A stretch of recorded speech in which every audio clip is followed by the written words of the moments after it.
Hey, what's up, everybody? It's Charles Advancement, and welcome you guys to another episode of Dreamers Pro Show. We cover everything from sports, hot topics, classic debates, entertainment. We'll give you guys the first perspective on things and how we see them. And today we got a pretty interesting show for you guys. Before we get into it, please make sure you like the video and subscribe to the channel. I'm a little bit under the weather here, so just bear with me here today. I'm not going to have the same energy as I normally do, but nevertheless, I think we're going to be able to put out a great show for you guys here today. So this is an interesting one. This has been a pretty interesting week for LeBron James. Obviously, you know, he recently eclipsed 50,000 points, and it was something that they discussed intensively. Obviously, they just also had the situation between himself, and Stephen A. Smith, which also went viral all over the place. Stephen A. Smith came on TV yesterday. He was reacting to it. He looked like he was about to pass out on TV from how somber he looked. But after LeBron, I think the Lakers had won their 7th game in a row and he had a 50,000 point. They had a segment on the facility. And there was a particular segment at the beginning of the show featuring Ric Bucher and Emmanuel Acho. Now, Emmanuel Acho is a huge LeBron James supporter. And there was kind of like this rapid fire back and forth. Like, I say a point, you say a point. I say a point, you say a point. I never really seen something like that. And essentially, Emmanuel Acho was trying to make arguments for why he believes that LeBron James is the GOAT or something, right? These very weak anti-Michael Jordan arguments. And he was kind of going back and forth trying to lay out his points. Ric Bucher was just shooting him down one after the other. I'm like, and I'm sitting there listening, I'm like, this is beautifully done, right? This is absolutely beautifully done. I'm like, we definitely got to talk about this here today. But before we even play this exchange for you guys, today's video is brought to you by our sponsor, PrizePicks. PrizePicks is America's #1 daily fantasy sports with over 10 million members. PrizePicks makes it easy to get real money action on the sports and players you love. You pick more or less on at least 2 for a shot to win up to 100 times your cash. For example, this week on PrizePicks, I'm looking at the upcoming NBA schedule and selecting Stephen Curry for more than 29 points and Kevin Durant for more than 27 points and Anthony Davis for more than 12 rebounds and Luka Doncic for more than 8 assists. If you're like me and you like to play it safe, you'll love PrizePicks' new feature, Flex Plays. It's the safest way to play. You can still cash out even if your lineup isn't perfect. Plus, you can double your money even if one of your picks doesn't hit. On top of this, PrizePicks puts their members first, so all withdrawals are fast, safe, and secure. When my picks hit, I can get my money as quick as in 15 minutes. So download the PrizePicks app today and use code CLNS to get $50 instantly when you play $5. That's code CLNS on PrizePicks to get $50 instantly when you play $5. You don't even need to win to receive the $50 bonus. It's guaranteed. And remember, whenever you support this sponsor, you're supporting this channel. Thank you. So what we want to do now is I want to play this exchange for you guys. A bit long, but very entertaining. I want you guys to listen to it in its entirety. And I want to come back and really get into the meat and potatoes of today's show. Take a listen to what these guys had to say here. No more brilliant mind than the man standing to my left. If you care about sports and the sport of basketball, turn up your volume, dial into this conversation. Rick, not only do you know a lot about basketball, but you know a lot about the history of the game. So let's talk about the most important and transcendent basketball conversation that there is, the GOAT conversation. Yep. How much is LeBron James helping his GOAT case with his performances this season? He's not. If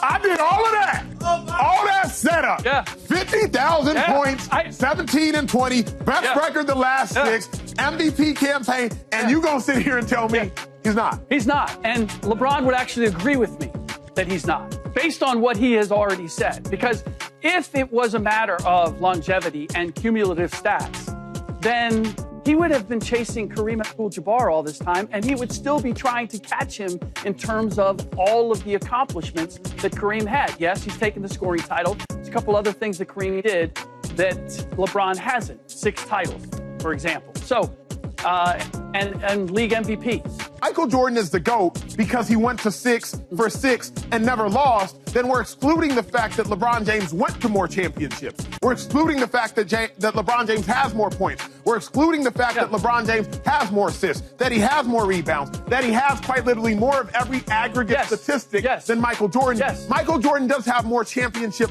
wins, not championship appearances. So we're excluding everything that LeBron James continues to do because he'll never be a better Jordan than Jordan. But nobody will. Well, no. Not a better Jordan, a better basketball player. But he's proven to be a better basketball player. No, he statistically. Has not. No, You got more boards, you got more rebounds, you got more assists. And more turnovers.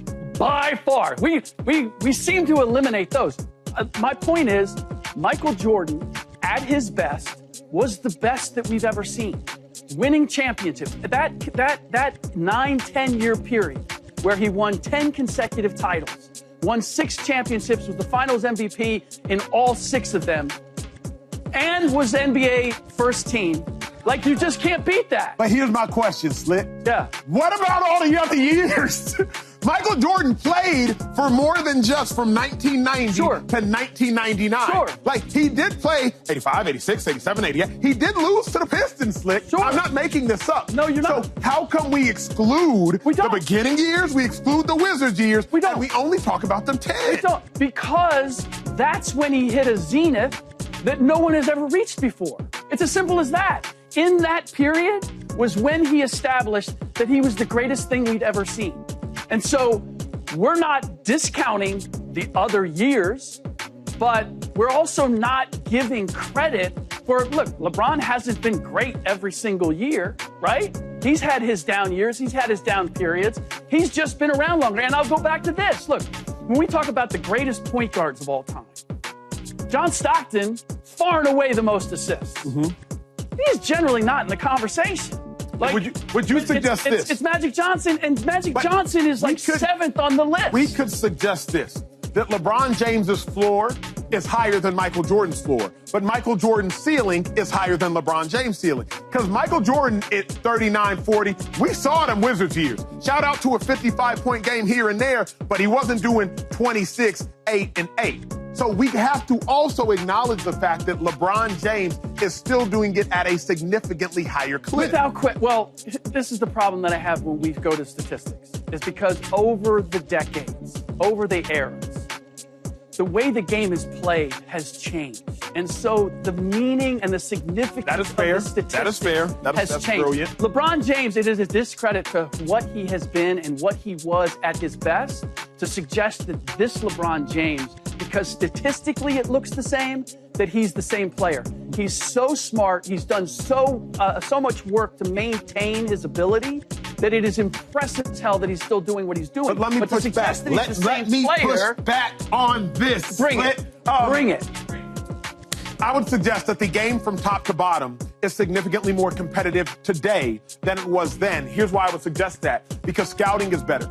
Because resources are better. Because development, it might not necessarily be better based upon the AAU circuit. But what I would suggest is a player like Giannis Antetokounmpo, he wouldn't have been in the NBA back in 1990. He wouldn't have been in the NBA because we wouldn't have found him. A player like Luka Doncic, he wouldn't have been in the NBA back in 1990 because we wouldn't have found him. A player like Nikola Jokic, he wouldn't have been in the NBA back in 1990 because we wouldn't have found him. So what I'm suggesting is 3 of maybe the best 6 to 7 players in the NBA today wouldn't have been in the NBA back in 1990 because we wouldn't have found him. Again, I'm a dual passport holder, so I'm very fascinated both with the game locally and the game globally. So what I'm simply suggesting is, though you are incredibly accurate and correct that statistically the numbers are more grotesque today because the game of basketball defensively is played differently, Michael Jordan didn't have to deal with Nikola Jokic. They were still somewhere in Serbia. He didn't have to deal with Luka Doncic's. They were somewhere in Slovenia. He didn't have to deal with Giannis's. They were somewhere in Nigeria. Can I push back now? Push back, big dog, push back. Because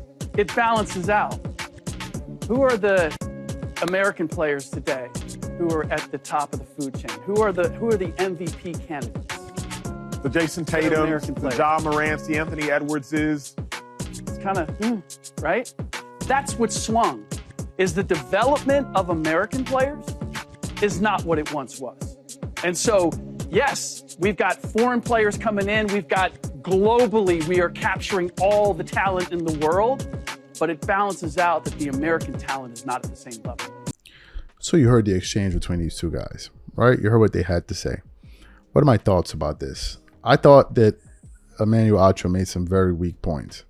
I think his weakest point was the one about the cumulative stats. I'm listening to him and I'm like, are you even serious right now? Like, you must really think people are really that dumb to feel like this is a good argument that you're making right now. He has the most points. He has the most rebounds. Obviously he's played the longest. What does that mean? Number one. Number two, we never count this. I don't know if Emmanuel Acho even is a basketball fan for real, because basketball fans, we don't use counting numbers to weigh players. We never do. That's just some new stuff that these LeBron guys started doing to make him feel good and to try to make an argument. That's why they got this 50,000 point thing and all of it. We never used it. Nobody talked about no counting numbers. Usually they use averages, usually. Nobody said the most points. Nobody uses that. Nobody ever made that argument anywhere. Nobody makes that argument anyway. It's only LeBron fans that try to make this argument. And I just thought it was super, super weak, because you're making an argument that's so bad. Like, he has the most because he's played longer. So what does that mean? What does it mean? He just played longer. That's all. That's all. It doesn't mean that he's better than Jordan. He just means that he played longer than him. That's all it means.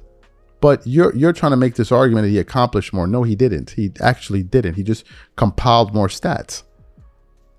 Right? He just compiled more stats. And Jordan said if he wanted to chase Kareem, he would have. But that wasn't his focus. The fact of the matter is Jordan accomplished more, way more, than LeBron in less time. That's the fact of the matter. And the longer LeBron plays, the worse he looks, because it's like, bro, you still can't catch this guy. LeBron is so far out. Like, he's so far away. People are talking about he can still make his case. What are we talking about? Oh, he had a player of the month. Really? That's what y'all gonna hang your hat on? A player of the month award? Like, what are we talking about? A player of the month award? You ever heard anybody talk about that? Man, you had 17 player of the month. Who cares? Player of the week, or whatever the hell you want to call it. Who cares? These are not real awards. He's not getting awards just changing people's minds here in comparison to the GOAT argument. Jordan has so many more accolades that it's laughable to even discuss. So many more. It's not even funny, right? LeBron has what? A scoring title, led the league in assists. That's it, right? Then he has multiple All-NBA teams and all of that stuff. Jordan led the league in steals 3 times. He led the league in scoring 10 times. There's already 13 right there. Then he has a Defensive Player of the Year award. That's 14 accolades to LeBron's 2. What are we talking about, bro? Like, stop your nonsense. So this thing about counting stats and like, Acho's trying to make an argument like as if he's making some kind of serious argument. It's like, no, bro. Jordan won this thing a long time. He won it on every level, on the court, off the court, however you want to measure it. What I thought was great was that Ric Bucher was able to do a fantastic job rebuking, no pun intended, all of his ridiculous, weak-ass arguments. And I thought it was great and worth sharing with you guys. You guys let me know what you thought about that exchange in today's video. We catch you guys on the next show, and I'm out. Peace.